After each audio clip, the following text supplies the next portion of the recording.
নমস্কার আপনাকে। বাংলা পডকাস্টের পক্ষ থেকে আমরা নানা জায়গায় বাংলা পডকাস্ট পুজোর কাভারেজ করে, কিন্তু এবারে বিশেষভাবে আমরা খুব ব্লেসড বলবো যে আমরা টাইম স্কোয়ারের যে পুজো, সেই পুজোর যে কর্মকর্তা রয়েছেন দীনেশ মজুমদার, তাকে আমাদের মধ্যে পেয়েছি। টাইম স্কোয়ার যাকে বলা হয় একেবারে মানে centre of the universe, most visited tourist attraction. বছরে প্রায় 50 মিলিয়ন ও প্রতিদিন প্রায় 3,30,000 লোকের চরণধ্বনিতে ধন্য এই পথ। তো ইতিহাস ঘাঁটলে দেখা যায় যে 1904 সালে যখন নিউ ইয়র্ক টাইমস এর অফিস এখানে এসেছিল, তা থেকে এই নামকরণ হয়েছে। এখানেই হয় নতুন বছরের বল ড্রপিং, ভারতের স্বাধীনতা দিবসের পতাকা উত্তোলন, আর আজ আম, আমরা শুনবো দুর্গাপুজোর গল্প। আজ আমরা বাংলা পডকাস্টে পেয়েছি বেঙ্গলি ক্লাব ইউএস এর আয়োজককে, টাইম স্কোয়ারের পুজোর আয়োজক দীনেশ মজুমদার আমাদের সঙ্গে আছেন। প্রথমেই জিজ্ঞেস করতে ইচ্ছে হয় যে আপনাদের পুজোর বিশেষত্বটা কি? এটা সেকেন্ড ইয়ার পুজো, দ্বিতীয় বছরের পুজো। তো এর বিশেষত্বটি কি একটু যদি বলেন আমার। আসলে আমি 2022 সাল বেঙ্গল ক্লাব ইউএসএ প্রতিষ্ঠিত, এবং আপনারা জানেন ডাইভার্সিটি প্লাজা একটা জায়গা আছে জ্যাকসন হাইট, যেখানে বাঙালিদের রাজধানী বলা হয়। যেখানে পাকিস্তানি না, বাংলাদেশ, কলকাতা, কিছু পাকিস্তানি আছে, বাট বাঙালিরা ওখানে আধিপত্য বিস্তার করেছে ব্যবসায়িকভাবে প্লাস সাংস্কৃতিকভাবে সবকিছু। তো 2022 সালে প্রথম ডাইভার্সিটি প্লাজার দুর্গাপুজো দিয়ে শুরু করি। এবারও ডাইভার্সিটি প্লাজার চতুর্থ বছর। বাট আমি চিন্তা করলাম যে চার দেওয়ালের মধ্যে, বিশেষ করে আমরা শান্ত পুজো করি কোনো ক্লাব ভাড়া করে বা মন্দিরে, তো আমরা দেশের বাইরে এসে যদি আমরা সেই মন্দির, সেই ক্লাব, চার দেওয়ালের ভিতরে পুজোটা করি, তাহলে আমাদের এত গৌরবের ঐতিহ্য এবং সংস্কৃতি, যেটা ইউনেস্কো বলতেছে intelligible cultural heritage of humanity, right? তো সারা পৃথিবীর মানুষ যদি এটা উপভোগ করতে না পারে, তাহলে আমাদের এই পুজোটা সত্য আধ্যাত্মিক না, এত বড় একটা মানবিক সংস্কৃতি আমরা বলি, ইউনেস্কো বলছে। তো সেটা সমস্ত বিশ্বের মানুষের কাছে মানে ছড়িয়ে দেওয়ার জন্য বিশ্বের রাজধানী নিউ ইয়র্কের টাইম স্কোয়ার, যেটা প্রাণ আমরা বলি নিউ ইয়র্কের, সেই উদ্দেশ্য নিয়েই আমাদের টাইম স্কোয়ার দুর্গাপূজা। বাহ, মানে শুনেই রোমাঞ্চ হয়, যেরকম টাইম স্কোয়ারের মতো এমন একটা জায়গায় আমাদের বাঙালিদের জাতীয় উৎসব দুর্গোৎসব পালিত হচ্ছে। তো এমন একটি বিশ্বখ্যাত জায়গায় পূজা মণ্ডপ, মানে কেমন সাড়া পেয়েছিলেন গতবার? মানে এটা তো খোলা জায়গায় মণ্ডপ, যেটা আপনি বললেন, আপনার কাছ থেকে ইয়েস, যেটা শুনলাম। গতবার প্রায় গতবার প্রায় 1,20,000 মানুষের উপস্থিতি ছিল। আমাদের যে স্বপ্ন ছিল, আমরা মনে করি গতবার সেই স্বপ্নের বীজটা পুঁতেছিলাম, এবার সেখান থেকে চারা। কেন বলছি চারা? যে এবার ভারতের প্রধানমন্ত্রী নরেন্দ্র মোদী যে শুভেচ্ছা পাঠিয়েছেন, পশ্চিমবঙ্গের মুখ্যমন্ত্রী এবং নেপালের উপরাষ্ট্রপতি আমাদেরকে শুভেচ্ছা বার্তা দিয়েছেন। এবার আমাদের খুব ইচ্ছা ছিল, প্রায় 8 মাস ধরে চেষ্টা করেছিলাম মোদীজিকে দিয়ে উদ্বোধন করানোর, কিন্তু যে কোনো কারণে, রাজনৈতিক এবং অন্যান্য অনেক পারিপার্শ্বিক বিষয়ে থাকার কারণে উনি এটা করেননি। সামনের বছর আশা করছি, উনি কথা দিয়েছেন সশরীরে এসে পুজোটা উদ্বোধন করবেন। এবার ভার্চুয়ালি করার কথা ছিল।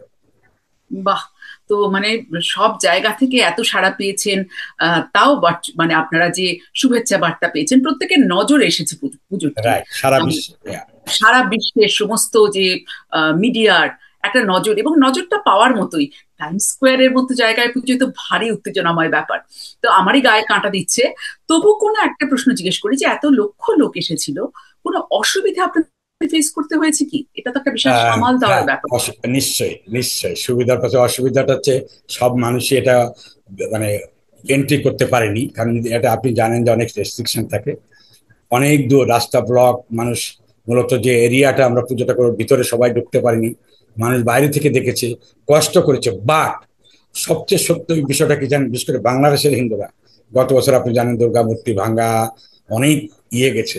তো তারা একটা কথা বলেছে যে বাঙালির দুর্গাপুজো যখন টাইম স্কোয়ারে হয়েছে, আমরা যদি বাংলাদেশি হিন্দুরা বা বিশেষ করে বাঙালি হিন্দুরা পুজোটা না করেও আমাদের দুঃখ নেই যে আমরা বিশ্বের রাজধানীতে দুর্গাপূজা করছি টাইম স্কোয়ারে। সারা বিশ্বের মানুষ, এত ফোন, এত গুড উইশেস, ইভেন যারা ওখানে কষ্ট করেছিল সারাদিন দাঁড়ায় থেকে, প্রত্যেকেই খুশি মনে বলেছে যে আমরা কৃতজ্ঞ, আমরা অভিভূত এবং আমরা গৌরবান্বিত। এই কথাটা বলে সবাই গিয়েছে, কেউ কষ্ট অনুভব করেনি, অনেক বাধা বিপত্তি থাকা সত্ত্বেও। না, নিশ্চয়ই আপনারা বললেন যে বীজ পুঁতেছিলেন, সেটা চারা গাছ হয়েছে। আমরা তো সারা বিশ্বের বাঙালির তরফে বাংলা পডকাস্ট বলবে যে মুখির হয়ে উঠুক আপনাদের পুজো। আর এটা সত্যি আমাদের সবার একটা মানে মানে কানেক্ট করতে পারি, যাতে আমরা যেখানে আমাদের জায়গায় আমাদের রাজ্যে আমরা সবাই পুজো করছি, কিন্তু টাইম স্কোয়ারে পুজোর সঙ্গে একটা আমরা অঙ্গাঙ্গী যোগাযোগ অনুভব করব। কারণ আমার মনে আছে বাঙালির সঙ্গে টাইম স্কোয়ারে কিন্তু একটা বিশাল যোগাযোগ। রবীন্দ্রনাথ ঠাকুরের জন্য যখন তার মানে 100 বছর না 150 বছরের সময় বোধ হয়, আমার ঠিক এই মুহূর্তে মনে পড়ছে না, টাইম স্কোয়ারের নাম একদিনের জন্য পাল্টে কিন্তু টেগোর স্কোয়ার হয়েছিল। Oh my hmm. God, I don't know. হ্যাঁ, সেটাই সেই থ্যাংক ইউ দিনের জন্য আপনাকে। টেগোর স্কোয়ার নাম হয়েছে, মানে ভাবতেই উত্তেজনা হয়। সেখানে পুজো। তো এবছরের পুজোর আপনাদের হাইলাইট কি? আপনি যেটা বললেন সারা বিশ্বের বাঙালি, লন্ডন, অস্ট্রেলিয়া, কানাডা এবং নর্থ আমেরিকার 50 দেশের কোনো না কোনো মানুষ এই পুজোয় যুক্ত এখন এবং আসছে। এই যে আমাদের যে উদ্দেশ্যটা ছিল সারা বিশ্বে বাঙালি হিন্দুদের একটা ঐক্যবদ্ধ হওয়ার একটা মাধ্যম টাইম স্কোয়ার হোক, সারা বিশ্বের মানুষ বাঙালি হিন্দুরা গর্ব করতে পারবে, কারণ পুজোটা তো আসলে বাঙালি হিন্দুদেরই। আমি এটা তো সত্যি, এটা তো অস্বীকার করতে পারবো না। তো সেই জায়গা থেকে যে আমাদের উদ্দেশ্যটা ছিল যে ইউনেস্কো একটা ঘোষণা দিয়ে শেষ, কিন্তু আমাদের অনেক কাজ বাকি, যেটা বাংলার গত বছর মানে মানে অন্যান্য মানে ধর্ম সম্প্রদায়ের মানুষ, বিশেষ করে ফরেনার যারা, বিদেশি যারা, আমরা চেষ্টা করেছিলাম তাদের কাছে আমাদের এই পুজোর অর্থ কি, এই পুজোর উদ্দেশ্য কি, আমাদের এতে কি হতে পারে, এতে বৈষয়িক এবং ব্যবসায়িক এবং নারী ক্ষমতায়ন, এটা আমরা নারীর যে ক্ষমতায়ন, এই দুর্গাপূজা শেষে নারীর ক্ষমতায়ন, যেটা আপনারা আমরা জানি যে জাতিসংঘের যে একটা ঘোষণা আছে। হ্যাঁ, সো ওরা তো শুনে অভিভূত, ও মাই গড, আমরা জানতামই না যে এই এরকম একটা উৎসব এবং সেই উৎসবের ভিতরে রয়েছে ব্যবসায়িক মানুষের আর্থিক সম্পর্ক তৈরি করা এবং সর্বোচ্চ জাতিসংঘে যেটাকে বলা হচ্ছে নারী ক্ষমতা, নারীকে ইয়ে করা, সেই নারী শক্তিকে আপনারা একটা মাত্র ধর্ম নারী শক্তিকে পুজো করে, সেটা হিন্দু ধর্ম। এবং সেটা আপনারা এখানে সেটা মানে আপনি যদি দেখেন ভিডিওটা, চার টাইম স্কয়ার দুর্গা প্রতিমাটা, তো বলছে যেখানে আপনারা সেটা সিম্বলিক ভাবে তুলে ধরছেন। এই এটা এরকম মানে অন্য অন্য কোনো রিলিজিয়াস সম্প্রদায় করে কিনা আমাদের জানা নেই। আপনাদেরকে ধন্যবাদ যে আমাদেরকে এটা জানার এবং করার সুযোগ দিয়েছেন। এবছর যেটা করছি যে আমরা সারা বিশ্বে যেমন ঘাইনিজ, নেপালিজ, মানে যারা আছেন অন্য অন্য দেশগুলোকেও যুক্ত করছি, সুরিনেম, তো এই অ্যাম্বাসাডার গুলো আসবে এবং তারা অন্তত আমাদের সঙ্গে যুক্ত, তারা বাঙালি না বাট হিন্দু, তো তারা এটা সম্পর্কে জানে যে হয়তো কেউ দশরা বলে, কেউ নবরাত্রি বলে, বা ঘাইনিসরা দুর্গাপূজা বলে। আমি শুনে অবাক হয়েছি, এটাকে দেখা ঘাইনিসরা দুর্গাপূজা বলে। তো সেই জায়গাটা আমরা এবার যুক্ত করছি আসলে, সেই পরিসরটা। বাহ, এই বাঙালির পুজো যখন আমাদের বৃত্ত থেকে বেরিয়ে একদম দেখুন আপনারা এই যে বিদেশিদের মধ্যে পৌঁছে যাচ্ছে, এরকম নানা দেশের সঙ্গে সংযুক্ত হচ্ছে, এটাই তো একেবারে দিবে আর নিবে মিলাবে মিলিবে, এভাবেই তো এর পূর্ণতাটা, উৎসব উদযাপনের পূর্ণতাটা পায়।